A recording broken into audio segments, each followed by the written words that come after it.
बिस्मिल्लाहिर्रहमानिर्रहीम। अस्सलाम वालेकुम नादरीन, आप यूट्यूब चैनल देख रहे हैं, मैं इमरान खान।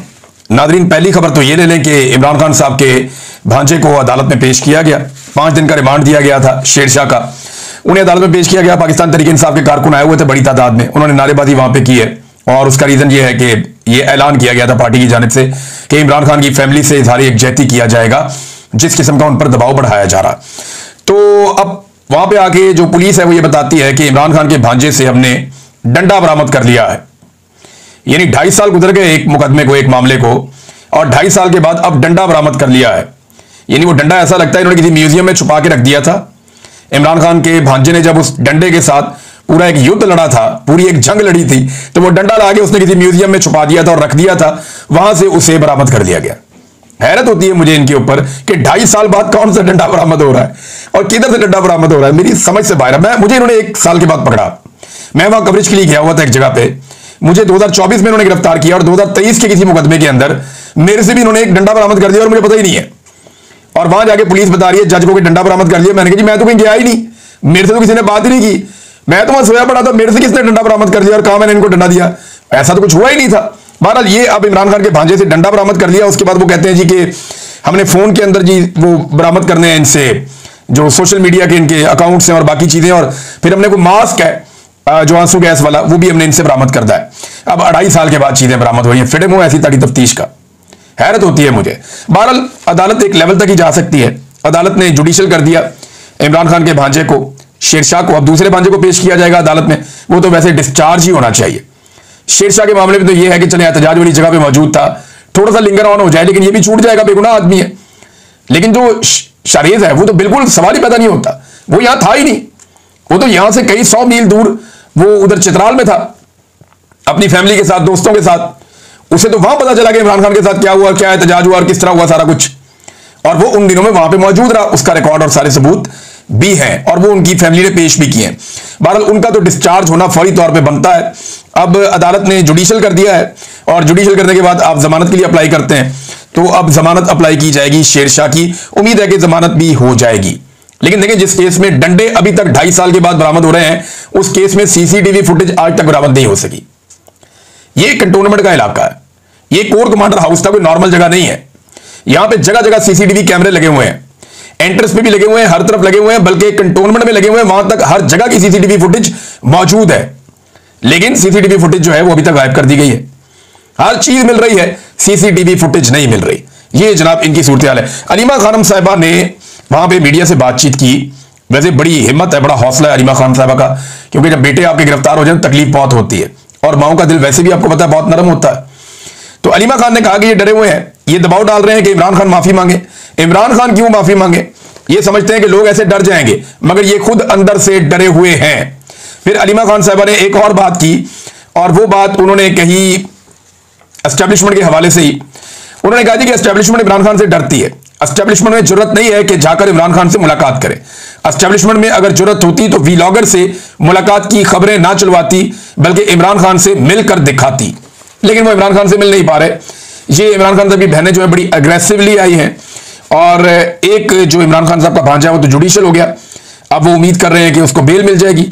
दूसरा भांजा जो है वो कल या तो जुडिशियल हो जाएगा या उसको डिस्चार्ज किया जाएगा, उसको पेश किया जाएगा जब अदालत में। तो ये शेरशाह वाला मामला था, मैंने आपके सामने रख दिया। एक नादरीन जो मसला एक फंसा हुआ है ना, जहां पाकिस्तान की एस्टेब्लिशमेंट की भी गिच्ची फंसी हुई है, वो मामला आर्मी चीफ की एक्सटेंशन वाला है। इस वक्त खेल दोबारा से शरीफ खानदान के हाथ में। देखिए ना, एक्सटेंशन की जो अप्रूवल है वो देनी है नवाज शरीफ ने, अमली तौर पे वो करना है शहबाज शरीफ और उसकी कैबिनेट ने, और मरियम नवाज बीच में एक मीडिएटर का रोल प्ले कर रही। तो ये सारे इकट्ठे हो गए थे मरी में, और दावा ये किया गया मुख्तलिफ सोर्सेज से कि वहां पे ये तसलसल जारी रखने का फैसला किया गया। ऐलान कर दिया जाएगा कि आर्मी चीफ की मुद्दत मुलाजमत यहीं से आगे कंटिन्यू करेगी और वो 2027 तक आर्मी चीफ रहेंगे। अब खेल जो है वो शरीफ खानदान के हाथ में। ये चाहे तो एक नया आर्मी चीफ ला सकते हैं, ये चाहे तो मौजूदा आर्मी चीफ को कंटिन्यू करवा सकते हैं। लेकिन जो भी नया आर्मी चीफ आएगा वो 5 साल के लिए आएगा, जो आर्मी एक्ट में इन्होंने तरमीम कर दी है।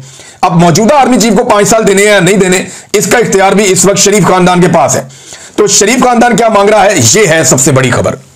अब जो खबर मैं आपको दे रहा हूं, या जो मेरा तज्जिया भी है और कुछ सोर्सेज भी ये क्लेम करते हैं, मैंने 1-2 लोगों से और भी बात की, वो ये कहते हैं कि शरीफ खानदान इसके बदले में इमरान खान साहब की एलिमिनेशन मांगेगा। और वो एस्टेब्लिशमेंट पर दबाव डाल रहा है कि हमें इमरान खान से छुटकारा दिला दें आप। देखें, जो आर्मी चीफ की एक्सटेंशन है वो शरीफ खानदान के हाथ में है, लेकिन इमरान खान साहब की जेल, उनकी सियासत और उनके मामलात, बल्कि उनकी जिंदगी इस वक्त जो है वो मिलिट्री एस्टेब्लिशमेंट कंट्रोल कर रही है। अब शरीफ खानदान, ये पहले भी आपको रिपोर्ट हो चुका है और बड़े सीनियर सहाफी रिपोर्ट कर चुके हैं और ये बातें बाहर आ चुकी हैं कि नवाज शरीफ साहब माजी में कह चुके हैं कि इमरान खान को फारिग कर दो, फारिग कर दो। ये बाकायदा रिपोर्ट किया जा चुका है पाकिस्तान की मीडिया पे। अब मामला यह है कि शरीफ खानदान तो ये चाहता है, और मरियम नवाज ने, यानी सैलाब आया हुआ है, पीछे सैलाब का पानी बह रहा है, रावी के किनारे खड़े होकर इनके दिमाग पे इमरान खान इतना सवार है कि वहां खड़े होकर भी मरियम नवाज ने कहा मैं पार्टी का नाम नहीं लूंगी, लेकिन फैसला करना पड़ेगा। अब ये वो फैसला है जो एस्टेब्लिशमेंट को शरीफ खानदान की जानिब से बताया गया कि जनाब एक्सटेंशन चाहिए, देते हैं, हमारा काम करें, और वो इमरान खान से छुटकारा चाहते हैं। ये बात पूरा पाकिस्तान जानता है, कोई ऐसी बात नहीं है जो मैं नई बात कर रहा हूं। शरीफ खानदान का बस चले तो इमरान खान साहब सुबह का सूरज ना देखे, लेकिन उनका बस नहीं चलता और एस्टेब्लिशमेंट का भी बस नहीं चलता, क्योंकि पाकिस्तान की अवाम इमरान खान के साथ खड़ी है। लेकिन शरीफ खानदान इतना जालिम है कि वो बड़े से बड़ा कदम उठा सकता है, क्योंकि कीमत तो एस्टेब्लिशमेंट को चुकानी पड़ेगी। ये शरीफ खानदान जानता है, लेकिन हकीकत मैंने आपके सामने रखी है कि ये जो सौदेबाजी है ये इस जगह पे पहुंची है कि हम एक्सटेंशन देते हैं और तुम इमरान खान से हमें छुटकारा दो। ये अभी मामला यहां पे है, आगे क्या होता है इसके बारे में हम फिर बाद में बात करेंगे, लेकिन एक्सटेंशन इतनी प्यारी चीज है कि उसके लिए कोई कुछ भी कर सकता है। बहरहाल ये नफरत जो है मरियम नवाज साहबा ने सैलाब के पानी के सामने खड़े होकर फैलाई है। सैलाब की सूरत हाल क्या है, ये पहले आपने एक स्टेटमेंट, आपको याद होगा, बड़ा कमाल स्टेटमेंट था बिलावल का, जब बारिश आती है तो पानी आता है, याद है आपको?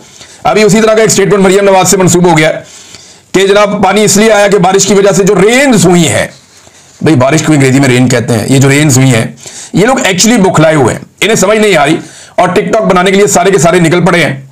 अच्छा, मैंने आपसे कहा था ना कि ये जो टिकटॉकर्स हैं ये अवाम को तनहा छोड़ देंगे और जो वसाइल थोड़े बहुत मौजूद हैं अवाम के लिए ये उन्हें अपने टिकटॉक्स के लिए इस्तेमाल करेंगे। वो मनाजिर अब आपको दिखाई दे रहा है, यानी ये कश्तियां चलाना शुरू हो गए हैं। मैंने आपको थोड़े दिन पहले कहा था, मैं वीडियो बकायदा आपको सबूत दिखा दूंगा, एक दो दिन ठहर जाएं, मेरा सारी चीजें मुकम्मल होने जाएं, फिर मैं आपको दिखाऊंगा इन्होंने क्या क्या किया और मैंने क्या कहा था। अब जनाब ये कश्तियां चलाने मरियम नवाज रावी में कश्ती रानी कर रही हैं, सैर कर रही हैं, उनके साथ दो चार कश्तियां वैसे ही चल रही हैं और ये कश्तियां रेस्क्यू करने के लिए भेजनी है अवाम को, इनके अंदर सैरें नहीं करनी, ये सैर सपाटे के लिए नहीं है।